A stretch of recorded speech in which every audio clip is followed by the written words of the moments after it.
nature, things of that nature, things of that nature, things of that nature, things of that nature, things of that nature, things of that nature, things of that nature, things of that nature, things of that nature.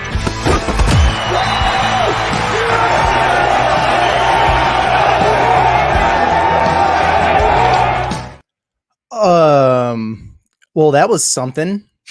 Arkansas wins 37-27 over UAB. Oh, buddy. Here we go. That's not really what anybody wanted to see. I don't think. Don't worry. John Nabors will be here momentarily. He was running back from the stadium. He's getting set up. But me and Andrew Ellis are here to talk about whatever just happened. And I have a feeling, just judging on the way this chat is going, that you guys want to talk about it too. So get your comments in here. That was ugly. I don't know what else to call it, man. Yeah, I texted the group message, the Inside Arkansas group message, the famous, notorious group message, and I said, I can tell Arkansas is going to ruin my day today. I said that about 1 o'clock today. I just had a weird feeling. You did. All week, we've talked about this game, and at no point did we consider that Arkansas could be in a game like that with this team that got ran out of their own stadium by ULM. And frankly, they shouldn't have been. And, they avoided disaster. They got the win, Curtis, but that's about all we can say in terms of the positives of I will say there's individual performances. We'll get to all of it. We're going to recap it all, but man, I don't know how anybody can come away from that and be like, you know what? Wasn't that bad? It was fine. That was ugly. And it is exactly what we talked about Arkansas needing to not have happen. You can't let that bad taste linger of, it being 9-7 in the second quarter. And we're looking around like, oh man, how about 17-3 in the second quarter? Arkansas had to come back from down 2 touchdowns. Man, I mean, if you're looking for silver linings, Arkansas had to play a close game, and they won a close game technically, even though it ended up being a double-digit win. But yeah, Curtis, man, I'm really disappointed by what I saw of the Arkansas Razorbacks today. Well, I don't want to pat myself on the back too much, but I already tweeted this out in our preseason predictions that we put out a week before the season started on this particular game, this UAB game. This is what I wrote, and this is my score. Arkansas finally plays at Razorback Stadium in week 3. What should be a ho-hum win in front of the home crowd turns into a scare that Arkansas escapes late against Trent Dilfer and the Blazers. Hogs win 38-27. Almost nailed it there. And I hate it. But that was rough. This is the first time that we've seen, I think, some real vulnerability from that Arkansas defense. Truth is, Alex Mortensen, Trent Dilfer, they schemed up Travis Williams today. They just did. That was a hell of a game plan. They executed. They won at the line of scrimmage against Arkansas's defensive line for a majority of the game.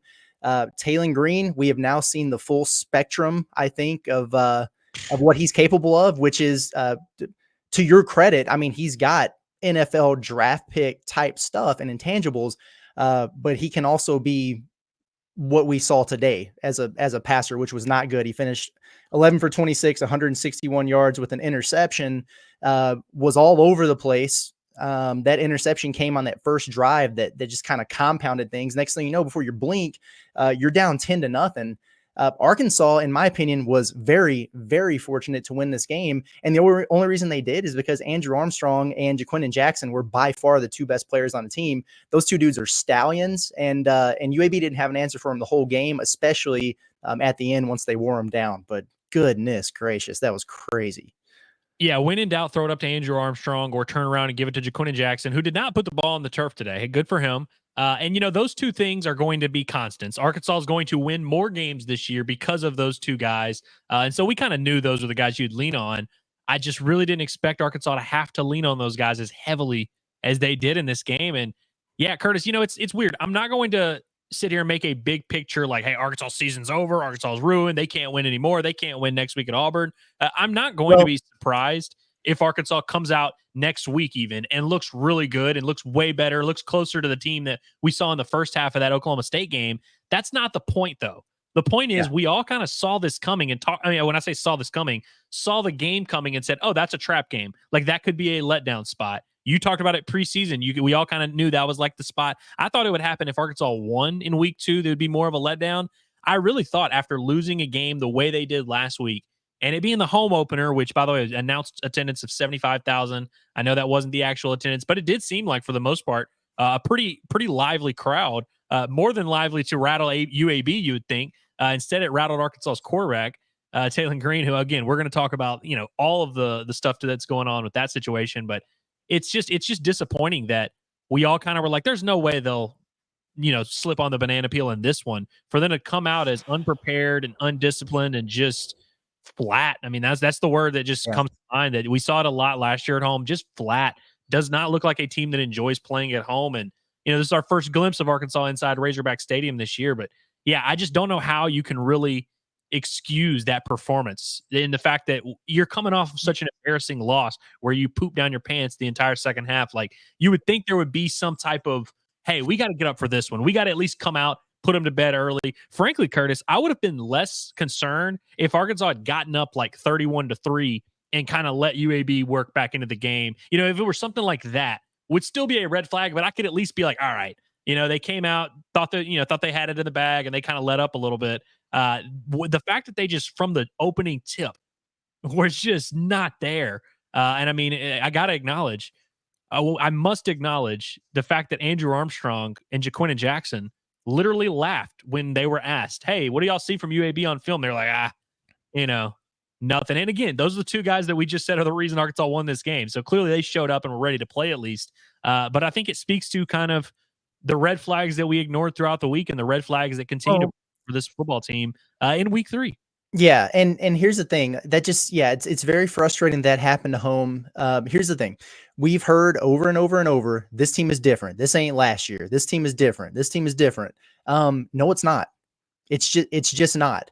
And that doesn't mean it can't change over the course of the year, but through 3 games and 2 real games, because I'm not even going to count that UAPB thing as a game that even happened. You have done exactly what you did last season, which is show the inability to close and play disciplined football and win 1-score games, and then the inability to come out ready to play in front of your home crowd. This is not a narrative. It is reality until proven otherwise now. So it's unfortunate. I'm glad that they won the game, but it's just kind of the same old song playing over and over and over. It just took a temporary break during the offseason, and here we are again. It's frustrating. And the thing about it is, it was just a total lack of focus and energy coming out of the gates that I just didn't expect. And I don't know what kind of science there is behind like being ready to play in front of 75,000 people. But they just weren't, man. And it played out the entire game. Like Arkansas goes down there. John, we're going to let you talk in a minute. Sorry. But, Arkansas drives down there and ices the game with that score late, but that was a pitiful drive. I mean, you get the kickoff, and then you have a false start on the first play of the drive, and then you fumble and exchange at the freaking goal line, and then on the play that Taylon Green scores on, it was a terrible snap in the dirt. Arkansas is very fortunate to have won this game. Just a mess, man. They got a lot to clean up.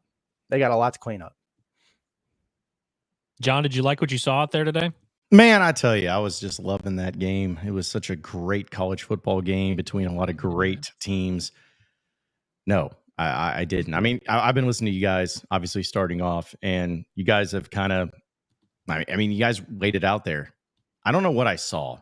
I don't know what to expect out of this team going forward. We talked about last week when they lost to Oklahoma State.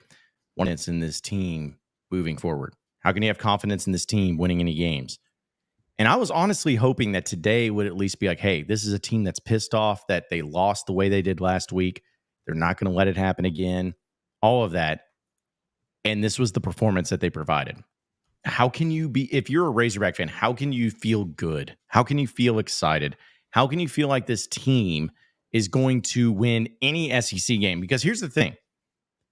Auburn doesn't look great. A&M doesn't look great. LSU doesn't look great. Forget that. Does not matter. You don't look great.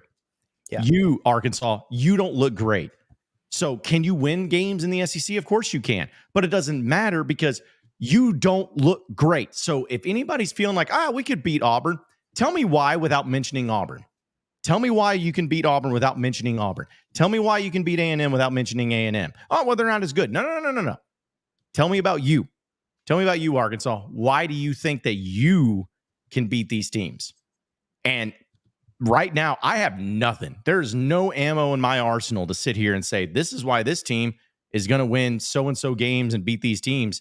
Because once again, they play to the competition. They look abysmal. They look dumb, like another dumb team. And I don't even care what anybody says. You won. Great. But there is no reason to be excited or feel good about this type of performance. There's zero excuse for it. And I just don't understand. I feel bad for Razorback fans. This is another game in Fayetteville to where you don't leave happy. That was one of the things we talked about earlier this week on Inside Arkansas Live. Fans have not left Razorback Stadium and feeling happy. This is another game that they have not let happy.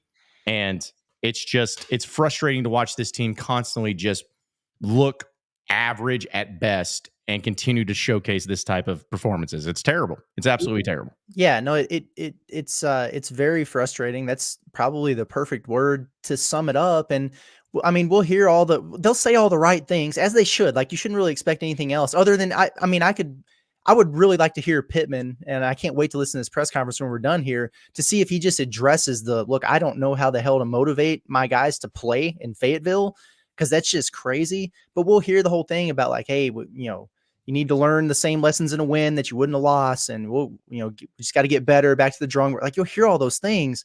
But man, like, they have to put that stuff into practice on game day. And what scares me about this team, and this is like literally exactly what I projected so far. This is the exact spot I thought they would be in. But there's going to come a point in time next week where Taylon Green is not going to be able to just run away from everyone and escape everything and make bad decisions and get away with it. Andrew Armstrong is not going to be open all the time and be able to bail him out. And Jaquindon Jackson, I think he's great. He's not going to average 10 yards per carry entire season. Taylon Green didn't complete a pass to anyone not named Andrew Armstrong until halfway through the third quarter. And it was just a little push pass at the line of scrimmage to Isaiah Satania. Shouldn't even counted. So it's just, man, they got a lot to work on here. And defensively, it's the first time I've been frustrated with the defense, because that has been a good unit. They've really had a good game plan. I think in the first 2 weeks they've executed, but they were very undisciplined today. Not wrapping up, trying to tackle high, ripping guys' helmets off, personal fouls, and you got a 2-score lead in the fourth quarter. And every time you have an opportunity to just tackle somebody and keep the clock moving, you're trying to strip the football instead of tackling somebody. That's a lack of focus. It's a lack of discipline. And I just didn't expect to see that. That is something that I think they'll clean up, because that is uncharacteristic. Everything else about it, with the mistakes piling up and being flat at home, that's just what we've grown to expect, I think, at this point, which is it's irritating. I don't blame anybody for being frustrated. Yeah, I mean, absolutely. I think, frankly, like, I don't want to say like you should be angry and get out your pitchforks, but you should be very annoyed by the performance that your football team put out there today. And it's crazy, as we said that the spread we thought was too low earlier in the week turned out to be generous to the Razorbacks. But here's what I don't understand, guys. We've learned over the years that when Arkansas starts feeling comfortable, they get a big lead or they come off of a big performance, that's usually when they have a letdown. Like, Arkansas doesn't handle success very well. That's something we've talked about a lot during the Pittman era. We've also said they don't handle adversity really well. And they don't. I mean, last weekend you saw that. They were completely shook after Oklahoma State started making their way back. It took them a while, and they eventually won the game, but they were clearly taken back and shook by UAB coming to play as legitimately as they did. And it's just like, I don't know how you can have both ends of the spectrum. You don't handle success or adversity well. You don't play at home well. And I guess, yeah, some of your best performances were on the road last year, but is that a sustainable way to play football? And I mean, it might have to be with the way that this schedule lines up, but I just don't understand how, like, you get 12 games a year. And I'm not saying, obviously, you're going to be at your best all 12 games. You can't get up for every big game. You can't get up for every game every week. I understand that to an extent, but it's like, first home game of the year, first time where you really had a chance to lay an egg, and you laid an egg. Like, I don't understand how it's so hard every week. There's always a reason why Arkansas couldn't get up for this game. Oh, well, they were on the road, tough environment. Well, there are a lot of new players, or, well, it's UAB. How are you going to get excited for UAB? It's like, feels like every week there's a new reason why Arkansas can't play to their standard week in and week out, especially at home the last 2 years. We talked about the Kent State game last year, and how like terrible that was. To me, this was worse than the Kent State game last year. Because at least with the Kent State game, hindsight's 2020, but you look back on it, it's like, hey, well, you couldn't run the ball. It's like you can almost identify. It's like, well, that's the issue. You didn't have great physicality up front. You couldn't run the ball. There it is. This, though, there's not to me anything that I'm looking at and be like, oh, well, they couldn't run the ball. No, they ran the ball effectively. Taylon Green couldn't hit anybody. He was 11 of 26. I don't care who you are. I don't care what team you're going up against. That reminds me of like the numbers that Brandon Allen would have in 2013 going up against the number 1 Alabama Crimson Tide. And that's what the type of numbers he had. This was an absolute unmitigated disaster. I know you won the game. You're going to take the wins whenever you can get them. But there is nothing about this game, this performance, this team right now that gives you any sort of thinking that this is going to get turned around or going to get better. This was the most disappointing performance that I feel like you could have had after that game against Oklahoma State. I felt like there was going to be one of two ways. Either they came out looking like our video game simulation, which once again, we feel like it's a little bit more on par than what we actually anticipated. Definitely early. Yeah, like, I mean, that's what the vibes it gave. But then it's like, and then look at the box score, and I see Jaquin Jackson averaging 10 yards a carry. I see some of the, there's some of the positives that going on. Andrew Armstrong, once again, had a great game. But there is just zero excuse for this type of performance, this type of way where you had mistakes. You weren't physical up front. UAB looked like they were whipping you at the point of attack. Zero excuse for it. And I am just sick of this type of performance at home. I get that, like, even if it was on the road, I'd be sick of it. But how do you have this team that we saw last week look so good against Oklahoma State once again look like a team that is out of sorts, not well coached, not prepared, and you just feel good about it? It just is so frustrating to watch this once again. I feel like I'm reliving the beginning of last season once again. And now you got the SEC schedule. As I said, do not care what the other teams are doing. Do not care if you think the other teams are bad. You're bad. You're a bad team right now. You are not a good football team. You are not. And until you prove otherwise, I'm going to believe you're not a good football team. This was not a good football team that won this game today. I don't care that you won. You beat UAB by 10 points. Whoop-de-frickin-do. You should go out there and you should have dominated by 30 plus. But because of whatever anticipations that you had about this game and about this team, you did not live up to it. And once again, we are sitting here saying, what is this team? How good are they? They got this and that, but they also have this and that. I don't know. And fifth year of Sam Pittman should not be this type of performance against a UAB team. It shouldn't ever be that type of performance. No, it shouldn't. And even that 11 of 26 from Green was misleading. I mean, a good handful of the completions that he did have were like way late on the throws, or bad decisions, or putting balls at risk that he shouldn't have, or just missing guys that were open way earlier in the play. So he's got, and listen, he did some things with his legs. Okay. Yeah, I saw that too. But that's not going to play too much longer against SEC defense. He's still going to be able to run, but not like that. But he's got a lot to work on, because when you have games like that, performances like that, in terms of throwing the ball, you become very one-dimensional, and you won't get away with it against good defenses. And that really handicaps Petrino. It doesn't matter what you scheme up if you can't put the ball where it needs to be. So that was tough. 3 guys caught passes. Armstrong had 8, Satania had 2, and Jaquin Jackson had 1 reception for 8 yards. My God. That's crazy. And then you look at the other side of it, and Zeno, by the way, and Andrew, you might have said this at the beginning, and apologies if you did, UAB scored 6 points on Louisiana Monroe last week. 6 points.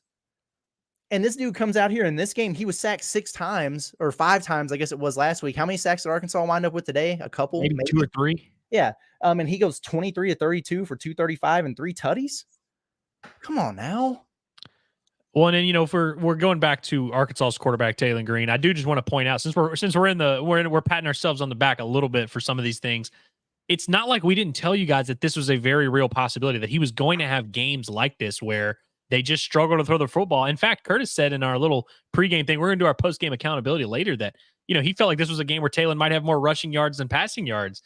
We kind of knew that this was the case, and it's just frustrating because you see last week what Arkansas's offense is capable of and how high level the offense can look at times. But guys, I'm kicking myself for I got duped by Tyrone Broden in spring ball. I got duped. I really thought he was going to be like Yep. a legit duo with Andrew Armstrong, and it turns out Andrew Armstrong is not a duo with anyone.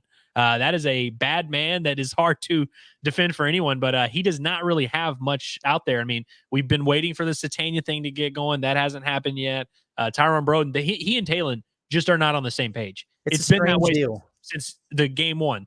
They just do not have great chemistry with each other. They're never where every time he throws the ball, Tyrone's never where he was supposed to be or where he was expected to be or whatever the case may be. And if he's like falling down all the time. And, he's getting underthrown. Yeah. Seems like he's on the ground a lot with all of his stuff going on. Luke they have not figured out a way to utilize him. Oh, we got to put him on a milk carton, which is kind of surprising, man. It's like, I kind of shame someone for asking like, hey, is he not a great fit for the offense? I was like, nah, he's fine. He was just banged up. But I mean, I don't know, man. It seems like they really don't have a good way to get him the football.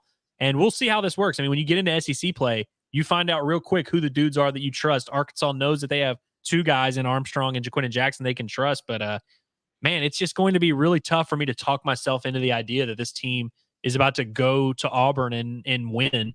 And look, I heard Auburn's down against New Mexico right now. I know they played horribly last week against Cal. Arkansas is not the only SEC team really struggling.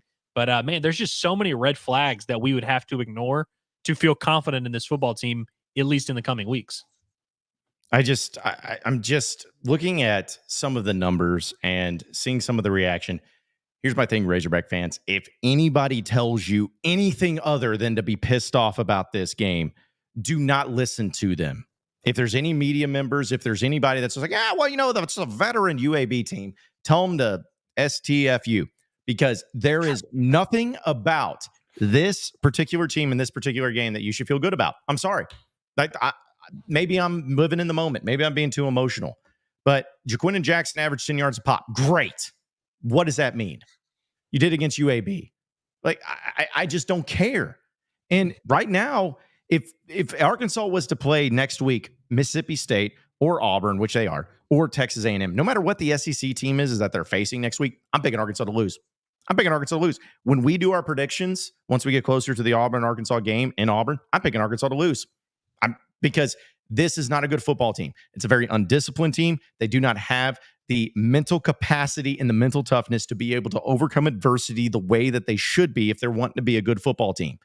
And I look at these numbers, and no offense to UAB, maybe some, that UAB team is not a good football team, and you made them look like an SEC team. If you would have told me that Arkansas was going to beat Mississippi State 37-27 with those numbers, I would have been like, well, yeah, that's the way it goes. But no, it was UAB in your home stadium that did that to you.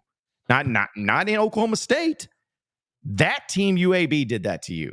It's an embarrassment. And I'm getting to the point, I'm getting really close to where if we continue to have to see this type of performance, then there is going to be those changes that we want to avoid talking about, that we want to, or at least that I want to avoid talking about. There's going to be those changes happening quick, fast, and in a hurry. And it's going to happen before the season's over. If that's the type of showing that you're going to have, just move on. Blow it up and move on if this is the type of crap that people are going to have to see each and every game. It's disgusting. It's pathetic. And Razorback fans deserve a lot better than that. I feel like that was a mic drop. Like, I don't know. Yeah. That was good stuff right there, John. I'm mad, man. Like I was walking home. Man. I was sweating, and I was trying to get home in time for this post game to start, and I got a rock in my shoe, and I'm livid. I am just sick of this crap, man. I'm sick of us having to do this every dadgum time, every single time we're having to talk about trying to find positives in something that's a bunch of crap.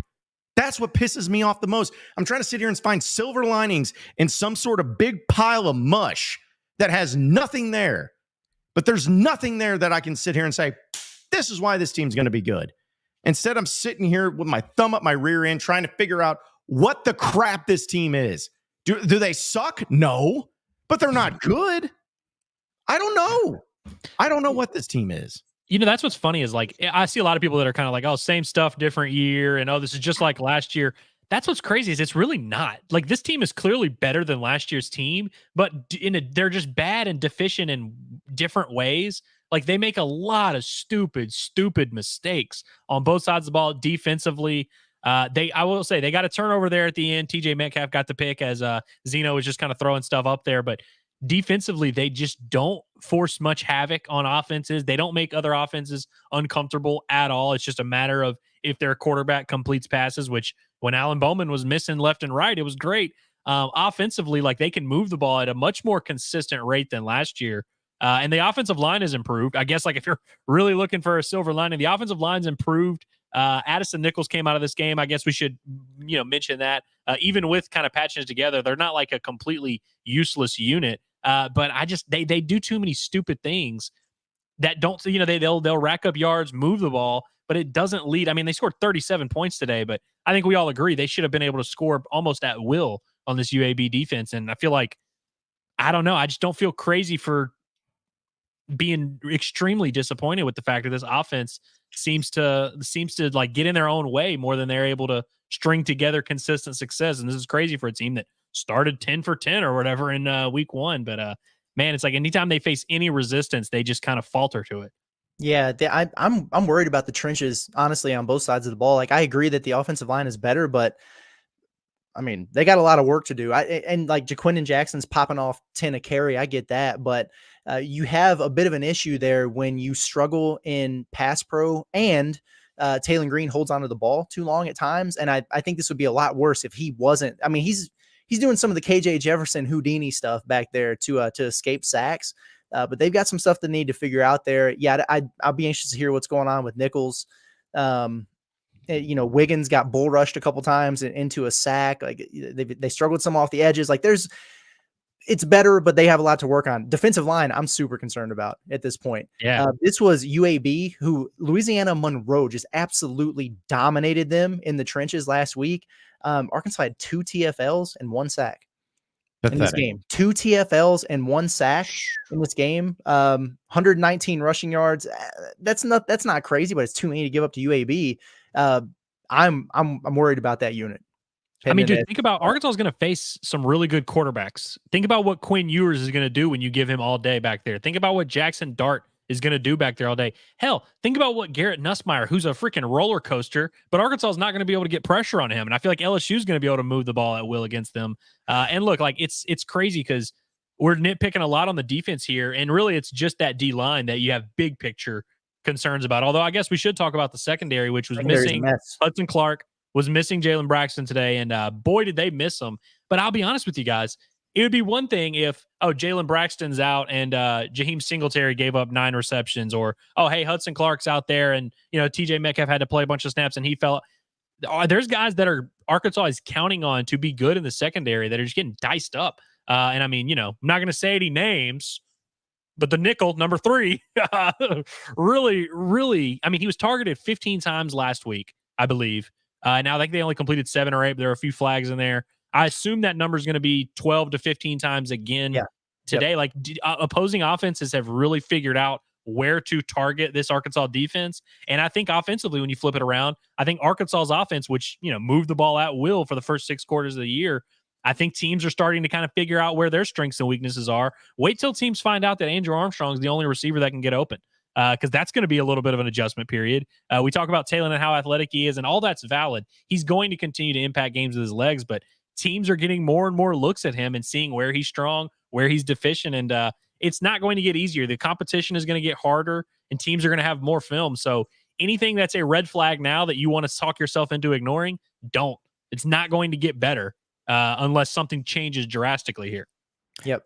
I'm so glad you brought that up, Andrew, because here's the thing. It's like, people just think that, this team doesn't look very good in the SEC, and whenever Arkansas plays them, they might be a better team. You still got, like, for instance, Auburn has Hugh Freeze as their head coach. Say what you want about Hugh Freeze. Say what you want. But you know what Hugh Freeze is not going to do? He's not going to just skip film session against Arkansas. He's not just going to assume that, like, they're a good team or whatever, but we don't have to watch film on them.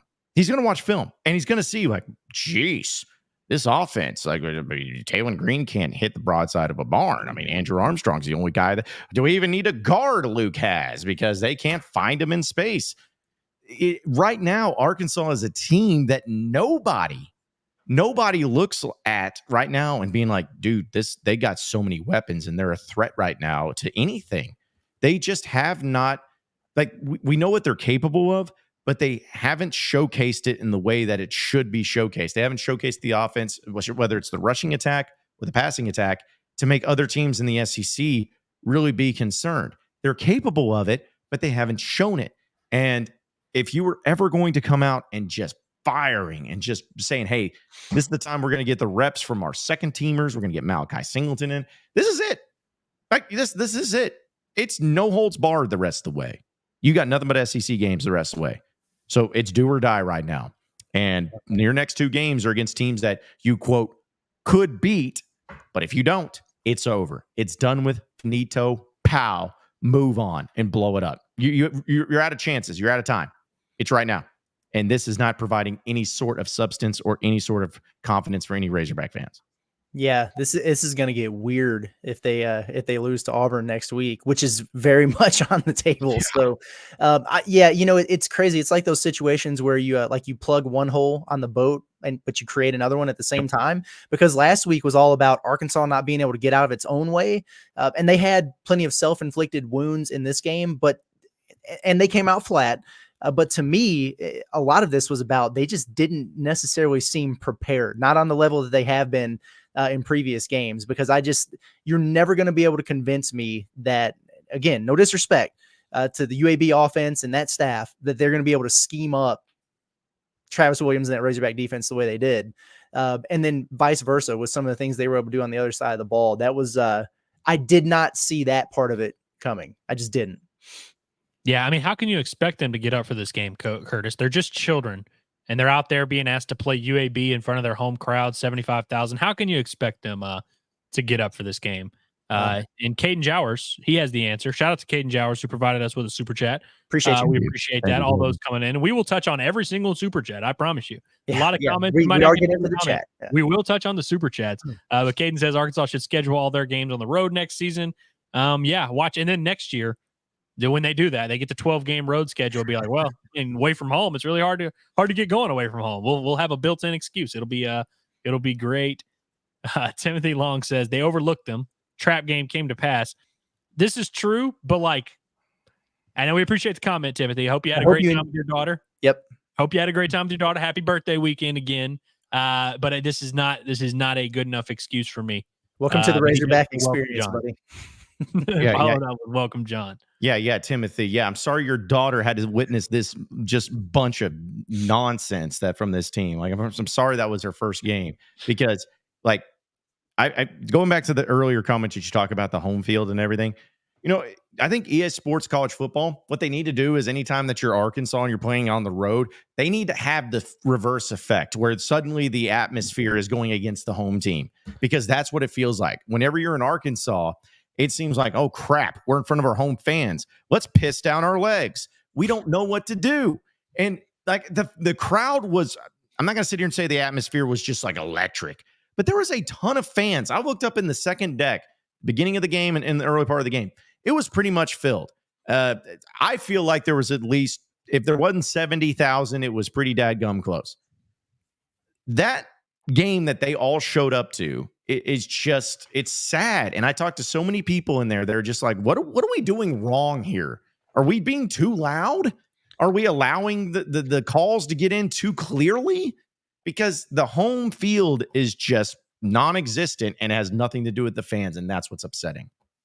They're just kids, John. They're just kids. Yeah, just kids. Shout out to Ice Cold Mint Julep, a legend of the chat. A legend says, do you think they were looking ahead at Auburn? I hope not. If that's the case, then throw this team away, man. You cannot be over here. It's week 3. It's week 3, and it's your first home game. I get it. I understand it's harder to get up for UAPB, all that. If that's the case, dude, I just can't buy that as a valid excuse when it's like teams, your schedule coming into the year. All year, you had to be looking at that and being like, oh, that UAB game is right in between 2 big games. We got to make sure we're good coaches and good teams don't fall into very obvious traps. And so, I'd love to chalk that up to just, oh yeah, looking ahead to Auburn. It is what it is. And I'm not trying to knock the comment, Ice Cold Mint Julep. We appreciate you. But I can't accept that. I just cannot. Well, did you guys ever see the movie Miracle? I'm sure you have. The it's a horse? great movie. No, the hockey team. It's the hockey team. Yeah, Secretariat is the mirror, is the horse. same difference. But yeah, like in that movie, I always think about when Herb Brooks says what he's like conditioning his team. He's pissed at him for losing. He's like, gentlemen, you don't have enough talent to live on talent alone and to win on talent alone. That's what this team is right now. You have talent, but you don't have enough to win on it alone.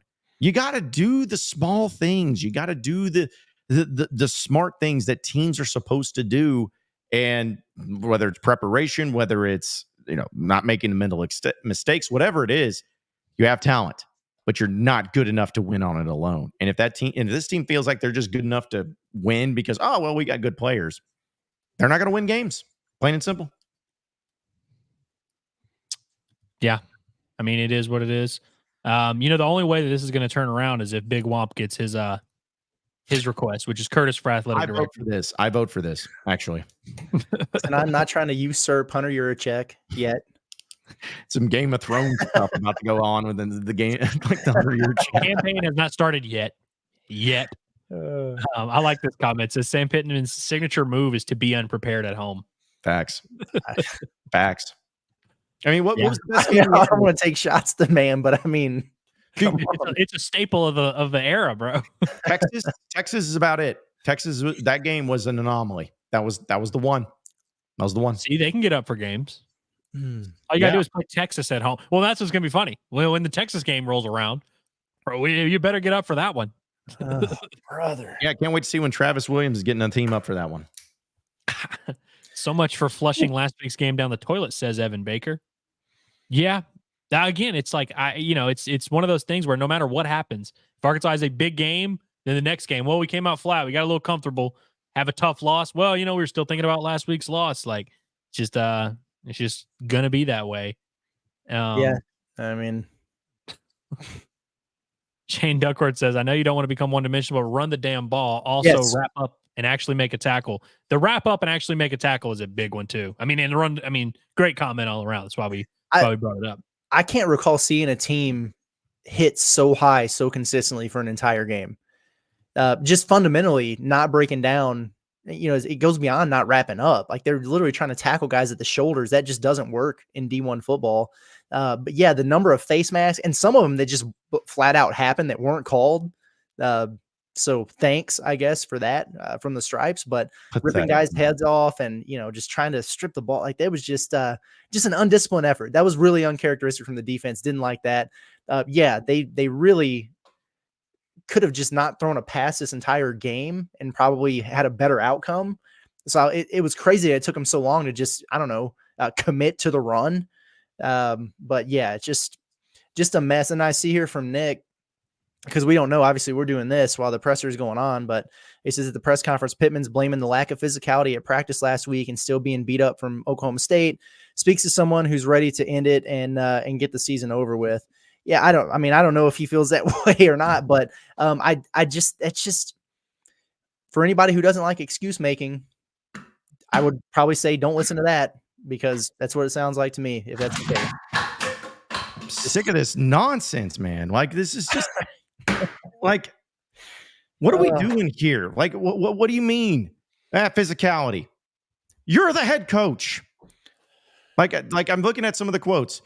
He's like, where we're not doing a great job right now is when we have the opportunity to go up 2 scores and we're not doing it. We got to be better at that. That's the problem. So I hate when my teams struggle at going up 2 scores when they have an opportunity to do it. I think a big part of the problem was getting down 2 scores at home to UAB. One could argue. John, you'll appreciate this comment here from Caden. He says, this has to be a culture thing. You can't subject Arkansas fans who have given their hard-earned money and time to go to a game Yeah.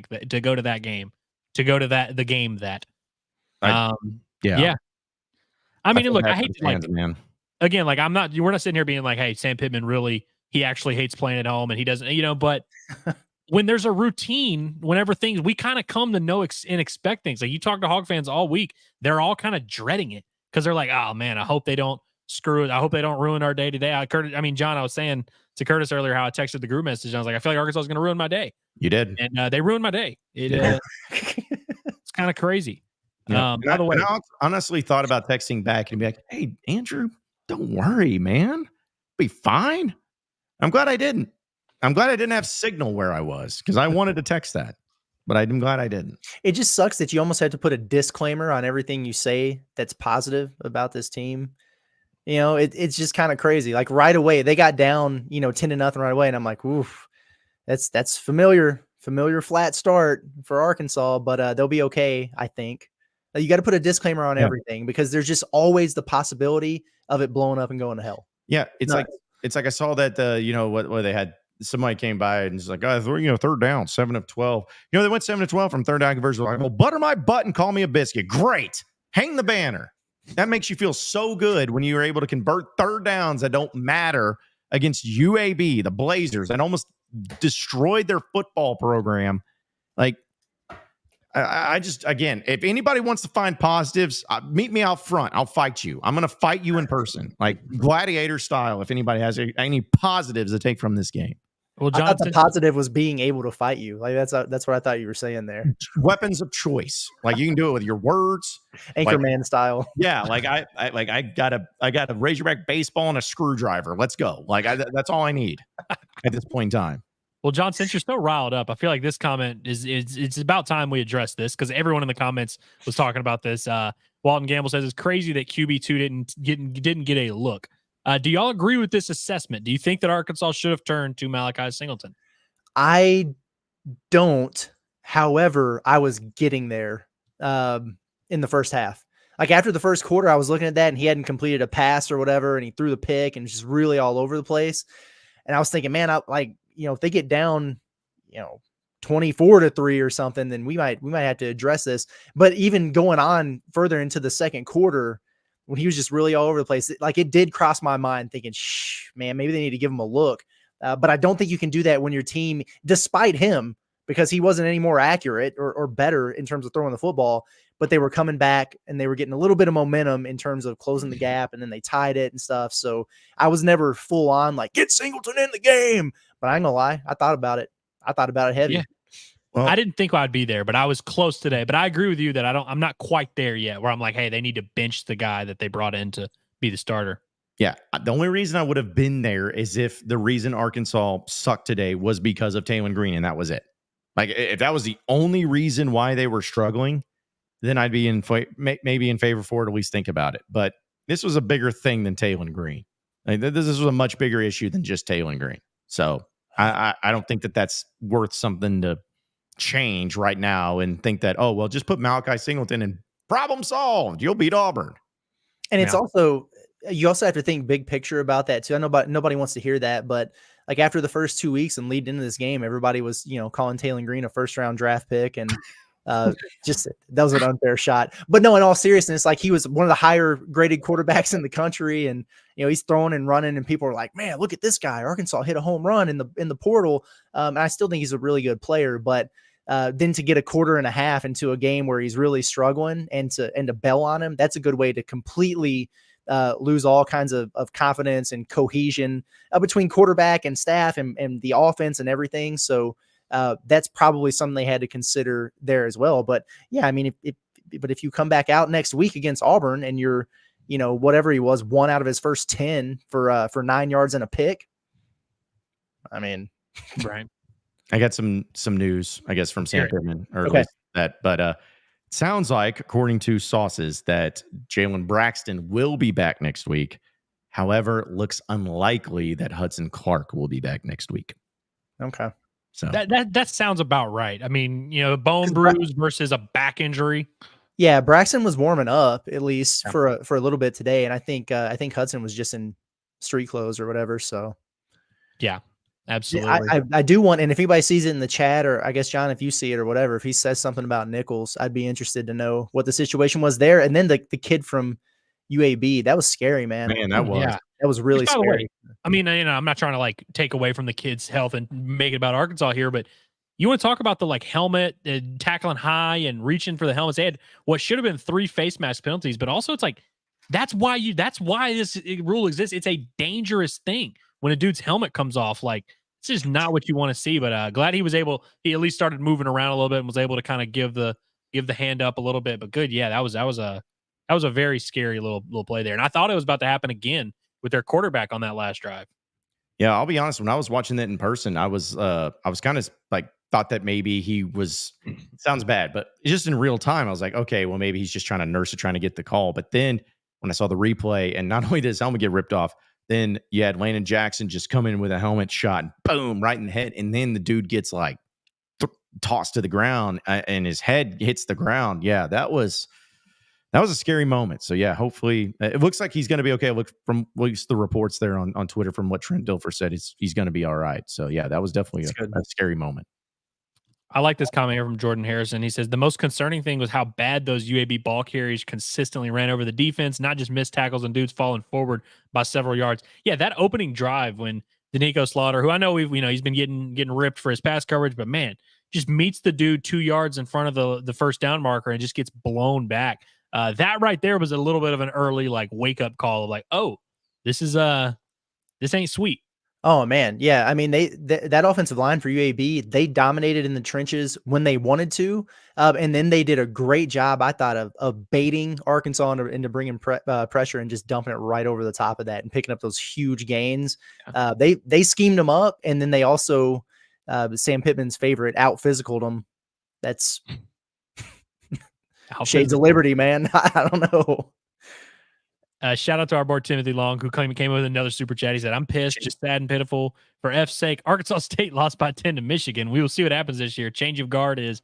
Shout out to John, by the way. Yeah, y'all were talking that noise about Butch Jones.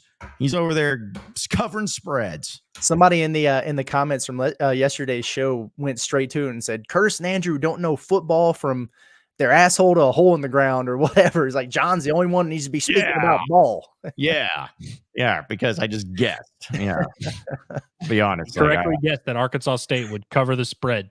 Yeah. I completely whiffed on Arkansas and UAB, but Arkansas State and Michigan, by God, I know that stuff. John's been sifting through the Red Bulls tape though, so you got to give him some credit. Yes. Speaking of John, Heartbroken Hog says Angry John is his spirit animal. Well, I'm glad. Great. I'm glad that I can be someone's spirit animal. I'm anxious to see if tomorrow is going to be words of affirmation or fire and brimstone. Fire and brimstone, dude. I'm just being honest. Like fire and brimstone. I'm going to go to Ezekiel in the Bible and stuff and start quoting Samuel L. Jackson. I've great rains of furious anger on those who attempt to harm and destroy my brothers, and they will know that my name is the Lord. That's what I'm going to be like tomorrow. I mean, after last, I was worried about you last week when I listened for a couple minutes and multiple times. You were like trials, tribulations, and strife. Mm-hmm. I'm like, oh man. Mm-hmm. Oh, dude, yeah. I'll go full Joel Osteen the opposite direction. Like I'll be that guy tomorrow. Until this changes, I have to be. And I wish you had Joel Osteen's pocketbook. Yeah. Man, you ain't lying. Wish I had his chopper. I could have flown from the stadium to my house and I wouldn't have been late. You just parked in front of the dadgum thing. Shout out to our guy Timothy, man. He's having a great time today. He dropped another one, said, God bless that kid that got seriously injured. Yeah. And then followed him up immediately with, I'm with you, John. I'm pissed. Thank you. John, people really like it when you get angry. So I think you're just gonna have to be angry. That's my secret, Captain. I'm always angry. I had to drop it. I'm sorry. I'll be over here. Good. We're going back to the quarterbacks for a second because Bragg Mo, shout out to Bragg Mo, appreciate the chat. Says, how is the second string quarterback compared to Green? Worth a shot. I also saw a comment from Jeff, who is a legend of the chat as well. And he was like, what's more valuable, Taylor Green's running or Malachi Singleton's arm? The thing about this, guys, there's like so many traits that go with playing quarterback and putting a quarterback in an offense. And accuracy is a big part of that. And Malachi Singleton is undoubtedly more accurate than Taylor Green. I don't think anybody on the coaching staff, those two guys, would argue with that. But I will say, I love Malachi Singleton, and I think he's going to be a good player. I just don't. We touched on this earlier. I just don't know if you want to rush a redshirt freshman because you can't go back to that one.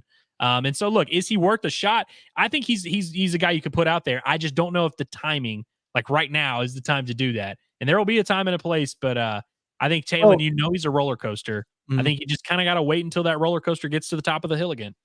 And Malachi can run too, but it's not to the point where you really, really, really have to consider that every single snap like you do with Taylor Green. So I would be afraid that the pressure would get ramped up. The sacks would start to pile up. And if he starts taking some hits with that lack of experience, like what would that look like?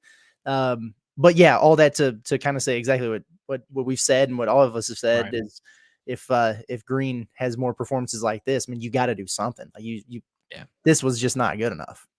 No, because that's what the thing is. Like, we knew that he was inaccurate, but against UAB, that type of performance, nope. Yep. What do you think you're going to do on the road against Auburn? What do you think you're going to do against A&M? Sorry, that like you can say whatever you want about UAB. They're not as talented. They're not as good of a team as what you're going to be facing the next, I guess, 8-9 straight games. Just not going to be that. So it's a problem. Yeah. Shout out to our guy, Caden Jowers, second super chat of the day. He says, after the first quarter, I couldn't wait for this live. Well, I appreciate that. I genuinely, that is cool to see. And, sadly, I was kind of dreading this live because I knew we were going to have to, I said it to Curtis right before we went live. I was like, man, we got to really lock in here. Like, this is a real football game that we've got to dissect, which frankly, I was not hoping to have to do today, but we appreciate it nonetheless. Yes. Thank you. Thank you for putting up with this nonsense that we have to talk about each and every dadgum day. The fact that people are still like listening to us after watching this bleed show is just incredible. Like, y'all need hobbies. Like, seriously, y'all need hobbies or alcohol or women, like whatever it is. Y'all need something else to do. Hobbies, alcohol, and women. Hobbies, alcohol, and women are the three pillars of which my life stands. So yeah, that's great advice, John. Timothy Long is still getting after it. Says he wants to buy us all a beer sometime whenever he's over there. Let's party on Dixon. Let's bar hop all night sometime. We all need it. Definitely tonight is a bar hopping type of night. I would agree. I would agree with that. Timothy also followed up just now with another super chat and said, y'all got the phone line yet? Which almost. I'll answer that one. Yeah, because we were going to have the phone line tonight, but like I got rocks in my shoes and I couldn't make it back in time. Just to be honest. So, but don't worry. Starting Monday for Inside Arkansas Live, 100% guarantee we will start up the phone line. Or, if you want to like send in a video to where we can play it back when you're hammered, which would be really funny if we could do that too. You can send it to my email, John at Inside Arkansas, and we'll play it back. But yeah, phone line starting on the Inside Arkansas call-in line is at it's at 30% install right now. That's right. We're getting there. Yep. It'll be at 50% by Christmas, hopefully. Yes. And hopefully once we get it going, it'll be just as pleasant as Chad Morris's offense in his first year. For now, you just got to pay us to read your comment. That's our compromise that we are willing to offer you. And speaking of that, Spectre Streams, appreciate you for the chat. He says, I wish our players and coaching staff would have the same fire and anger as John does right now. I agree. I think the Arkansas Razorbacks should be a lot more like John. And I feel like we would be just better as a program, better as a company, better as a just, member of society if we were all more like John. Yeah, I bet. I'm sure. It also needs to be placed the right way. Like I was getting Trevin Brazil vibes from Taylon Green at one point in this game where it's just really not your day, man. And you're in a dogfight with UAB and you kind of halfway run over that guy and you get up and you're in his face and everything. Now it baited them into a penalty or whatever, but I probably would save that one if I'm being honest. I hated that. Yeah. And I thought that was a weak call, frankly. I don't think either of them should have been penalized. I also thought Dix was going to get called for a penalty when he made that stop on, I believe it was third down, to make it 4th and 1, and he stood over the guy and kind of looked down at him. I was like, oh, no. Yeah. I will say, Steven Dix, by the way, I noticed him a few times today. Made a few nice plays. We appreciate the effort, Steven Dix, but yeah, it's rough. Like, listen, I was texting Curtis, and I'm like, Curtis, basketball, just we're moving on. Like, at this point in time, we just need to start talking about the two deep, start talking about recruiting, start talking about, the over-unders of the wins and losses, the 3-point shooting percentage, just whatever it takes to get out of this stuff that we have to continue to talk about and be like, well, no, this team will be fine. They're not. Yeah. Real soon. Jacob Arnold says, do y'all believe Hunter would have done a Bielema and fired Sam leaving the field if the game didn't go our way? No, just because I don't think he was prepared. Hunter went into that Missouri game that year prepared to fire Sam Pittman or fire Brett Bielema. I don't think he went into today. I mean, we didn't wake up thinking we were going to see what we saw. I don't think Hunter Yurachek woke up this morning thinking he was going to have to endure that. But don't you? I don't know, man. Julie Cromer Peoples. All right, she's the one that fired Bielema. Let's not get it twisted. True. Yeah. Also, Hunter Yurachek literally wasn't even here. But what do y'all think of this prediction from our boy Travis? He says 750 yards total offense next week. L 24-21, 5 turnovers. Sure. Yes. Why not? That would be an Arkansas way to lose a game for sure. Mm, And yeah. I look like it to go back to the basketball thing. Like I see a bunch of people in the chat too. Like we might have to start talking about. We talk about basketball every single day. It's true. And a majority of the comments are people bitching about it. Actually, Dude, so come on, nobody bitches ever. Let's be honest about that. All day, I was just looking at the comments on the mailbag, and people were just pissing and moaning about it. Oh, but now we want to talk about it. Okay, I'll get right on that. Unreal. Yeah, Curtis famously doesn't like to talk basketball. Crazy. Yeah, Curtis hates basketball. Legit can't wait. Can't wait. Dude, this is a great comment from Nick Ray. This was a club dub win. Oof. This is the type of win that you have and you go straight to club dub. This is the win that you have when you go straight home and just start chugging Tito's vodka and just be like, I'm gonna die. Like that's the type of thing that this is the type of win. Like, how do you just I'm sure there are going to be a lot of people out and it's family weekend or whatever, but how does anybody just leave that? Just be like, man, I enjoyed today. Today was good. Like, this is the type of stuff that you like want to just beat up your own son on family day at the fraternities because you're pissed off. Like, that's what it gives me to it. I did not open a beer this entire game. And that's for that, I'm proud. That's your fault. That's your problem. Yeah.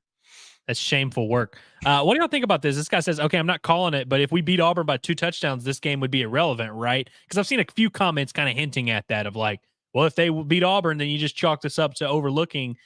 Sure, but at the same time, it's like it would almost legitimize all of the frustration that we have now and that we had last week when we were like, this team is better.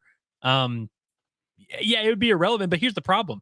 Then they would still have games to play. Would they show up for those? Fayetteville. Games? Correct. Yeah, in Fayetteville. But then it's like like week to week, I think what we've learned through 3 weeks, which is frankly not a lot of time, is that you can't trust this team quarter to quarter, down to down, week to week, certainly. And so it's like, yeah, we'd be like, all right, hey, you could ignore the UAB game now that you beat Auburn, but now you got to play A&M. Dude. Don't pee down your leg again. Dude, I trust a fart when I have explosive diarrhea more than this team right now. Like there's just nothing about them that makes me feel good in any capacity in any situation, whether it's the first half, second half, into the game, before halftime, drives, nothing. There's just nothing about them I feel good about and feel confident about. So many people are grasping on to Auburn apparently not playing well against New Mexico. It doesn't matter. It literally does not matter. It does not matter. I get it. Hey, Auburn sucks. They just do. It does not matter. You suck. Arkansas you suck right now. Arkansas has their own pile of suck that they got to sweep up before we start worrying about what everybody else is doing. Man, these comments are every bit as unhinged as you would think they would be. Arkansas said you talk about pee a lot. Y'all yeah. Peeing down the leg. I mean, yeah, that's what we typically talk about, which because we're trying not to curse, and because I mean in real life we would say poop down the leg in a different way. I like this noob tube gaming says deer season will be easy again this year. Yeah, muzzle loader season is going to be here before you know it. It's coming. Man, I appreciate everybody pulling up. I'm glad that we were able to make this post game happen, live. Now we're back on schedule. Everything's fine. Eesh. Let's see. I like this one. Elmer Fudpucker says things would have been real interesting had they lost. Would anybody in the media had the guts to call for Pittman's job if they lost? Okay, this is what's crazy to me, because it's like people act like we have not been talking about this for like years. Literally all last year, we all kind of talked about this topic a ton. People get mad at us for talking about it, frankly. Like people say like, oh man, hey, you guys are just, y'all trying to fire the coach before the season even starts and stuff like that. So it's anytime we brought it up as a hypothetical, people have said, what? This team's different. Yeah, dude, man. Dude, I would have gone, not to get political, I wouldn't have fought full Trump. Get that SOB off the field. He's fired. Like, that's what I would have done. Like, if they would have lost this game. A few more supers coming in. Jacob Johnston says, I bet the team partying it in Club Dub. Appreciate the Club Dub commentary today. This definitely was a Club Dub type of win. And we appreciate the comment. Bragmo is back again. He says, how much money to get Saban to Arkansas? A lot. I would say just start saving up now, and we can we'll talk later. But a lot. It's gonna take people. Yeah, a lot. Don't even think about that. Like that's. I mean, he's got Pat McAfee feeding him steaks, tomahawk steaks on set right now. So he's living the life. Yeah, he's not itching to come get behind the wheel of a car with a bad motor. You know what I mean? So man, I itching to get behind that one. I got a great gig at College Game Day, but now let me go to Fayetteville, Arkansas, and let me coach this team. That's what I want to do. But to be fair, we have always said, if you give us a head coach, if you give us a super chat, we will discuss your head coaching candidate. And so I will say, just to that point, because this is the conversation we're going to have to deal with a ton if and when Sam Pittman's time at Arkansas is over, is, well, they got John Calipari, so anybody's on the table. Well, not everybody is, BFS with Tyson. Okay. So just because Arkansas was able to fork up, or not Arkansas, but the money was able to be put together to have a super contract for John Calipari, does not mean that you're going to be able to afford to go get Nick Saban or whoever else, insert off the wall name. So like, you're not going to do it, people, but temper your expectations a little bit out of the gates. That's all I'm saying. Don't do this to yourself. You will, but I'm telling you not to. And also, like, I know that's the same school, but just, like Arkansas basketball and Arkansas football are just very different entities. I know they technically exist on the same campus, but just very, very different. Timothy Long is firing him off tonight. His wife's about to take his phone. But he says the curse of DDRRS, the Reynolds Razorback Stadium, it's real. Well, I will say, Arkansas's got a lot of cursed venues in their arsenal. I mean, because I think Alltel Arena, Verizon Arena, Simmons Bank Arena, I think that's cursed a little bit. War Memorial is certainly cursed. Timothy Long's about to have he's about to have that Bo Mattingly treatment. Girlfriend's gonna come take the phone away. Dude, I can tell you this, Timothy. I love the fact that you have, instead of being like Donald W, like a DW, you did a D for dub, like, because that's what's supposed to say. So D dub, even though it's DWRRS, but DDRRS still works too. I appreciate that. More like Donald Duck. Donald Duck Stadium. That's what it's like around the field today. Hey, I love this comment from Jacob. He says, if we beat Auburn and UAB back-to-back, we own Alabama, considering no tie on the schedule. I think so. Sure. There you go. Who gives a rip about this stuff, man? I'm into that. It's the small victories. John, Arkansas is 1-0 this week, okay? Great. Great. That's what Dalton Motorsports had to say. He said, this team is 1-0 this week while being uncommon, while Jaquinton Jackson puts it in the left lane and hammers down while turning up the jukebox and drinking an old cold beer. See, Dalton is the one I want to fight. Dalton is saying that stuff. I want to fight him right now for saying all that crap. Like, I get he's a joking, but like, just that's the type of crap that just will piss me off. I can't wait to see the tweet about how the team has the highest GPA that they've had since, the Bush administration. Great. Winning games, hang the banner. Have y'all gotten here yet where Evan Baker says he has hit the point in the season where he starts telling himself there are more important things than football? Are y'all there yet? No. No. There's something more important than football today in like an hour. I mean, literally, yeah. I mean, Curtis and I, if you feel like we're going to speed through the post-game autopsy, that's not what we call it, the accountability session. If it feels rushed, mind your business. Oh man, boys, this chat was fun. The live was fun. The game was fun, yes. When the game disappoints, at least we have this, and I hope everyone listening appreciate everyone showing up, man. We had a lot of commentary, a lot of participation with the chat.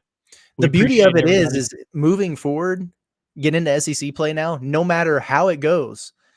Just pitiful losses and frustrating games, or if they go beat Auburn by 2 touchdowns, like what's his name said, this thing's going to be electric after every game. Oh yeah, for better or worse. If we made this particular game electric in the post game, we can do anything. 100%. I'm already seeing, like, it only took an hour after the game for people to start spinning the narrative in their head. We won. I mean, literally, Mark Dub says, "Quit acting like we lost." Yeah. A win is a win is a win. Yeah. Tell me, Mark W. Tell me, what it is about this team that you feel good about. Tell me right now. Tell me what you think that is why this team is going to be good this year. Now. Still won the game. You learn through adversity. it was tough after a tough loss. You know, you're a little physically beat up, and then you found a way and built some momentum for Auburn's bad too now. Hey, but I'm proud of the kids. Thank I'm you, proud of Mother Teresa. John Allen, I got to push back for just 1 second. He says last week you get a loss that feels like a win. This feels like a win that feels like a loss. I don't think last week felt like a win. I'm just going to tell you. I was there. Who? A win for who? I get what you're saying, though. Like a win. I got to push back just a little bit. Oh, good. Who won? Who felt like a win last week? I know there were people that were mad at us for being negative. So not real people. It was definitely a should have won, but you know. Yeah, well, they should do a lot of things. And had balls, she'd be my uncle. We still got the super chats rolling in. Spectre Stream says, if we beat Auburn pretty soundly or non-stressful, it's going to do nothing more than piss me off more after how this game went. A lot of people will feel that way. What is this if stuff? What is this if stuff? Like, if anything happens, yeah, but like, what is this if stuff coming from? That's my question. News is, I have very good news to report. And it comes from our guy, Mark W. We're talented and have the best coaches in the SEC. You're trolling. Okay. You're trolling.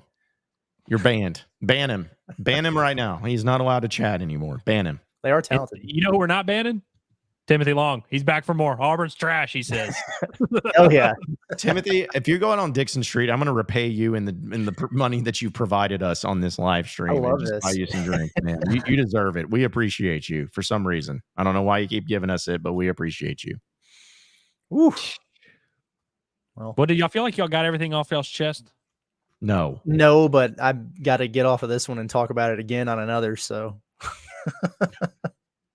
I mean, fair enough. Fair enough. Oh man, I go stick my head in the oven and just see what happens. Like I